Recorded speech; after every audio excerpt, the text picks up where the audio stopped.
Out on Woods Tools, these little dollar store saws, and I highly recommend a bright non-natural color like bright orange or pink, that they are essentially switchblades. Push the button and open them up into a wood saw. They're very handy, very easy to carry around, and what they're great for is tasks like this. If you have this kind of thing, spruce spears at eye height, you always take them off. No matter if you think you're going to run into them or you know where they are, you cut them off right at the trunk. Because if you don't, sooner or later, one of them goes right into your eye. Look at that. Do you want that in your eye? No. So it's always worth it in a work area to clear rid of this. And this is another reason to work in one direction, leaving a very clear path back to where you're going to bring your wood. Because then you can diligently at least take out the stuff that is at your personal eye height so that you never run into it.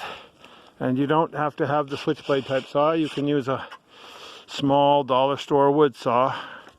Works just as well. Maybe it's a little more flexible. But you need to take those suckers off because they are definitely going to get in somebody's eye. Now, unless that is immediately about to fall, you need to clear it. Everywhere you're going to walk in the woods, anywhere near a path, you want to take those off. The other two woods tools that are really essential are an axe or a wedge, but I prefer an axe because an axe is a wedge with a handle. This is a nice long tough oak handle. I prefer fiberglass because oak will rot and break, but if you have oak, use oak. The other thing you want is a sledgehammer, even a relatively short one, because with that you can make sure that a tree falls where you want it to fall.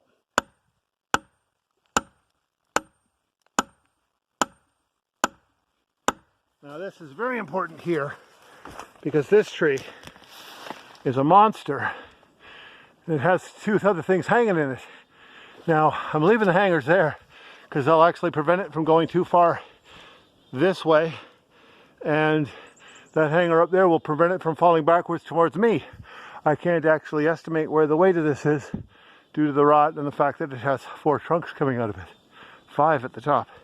So this is a quite dodgy one, and I want to make sure that it falls in exactly this direction on top of those other bare trees. It can't get hung on those. It can maybe help me by knocking them down, but I do not want it hitting these, which are already something leaning in there and tall. So I need it to go this way. So if you notice, the axe is telling it to go there and not there, and that's very important. You're supposed to solve that by notching it, and if you notch in the wrong place, you can correct it. There it is, probably notched a little bit too far this way. I'm going to count on the wedge to at least prevent it from going back this way and make it harder for it to fall the way I don't want to fall that way.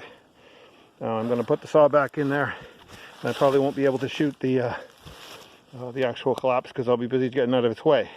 This is an exceptionally dangerous tree because it's got very high weight on the top. It's got stuff hanging in it.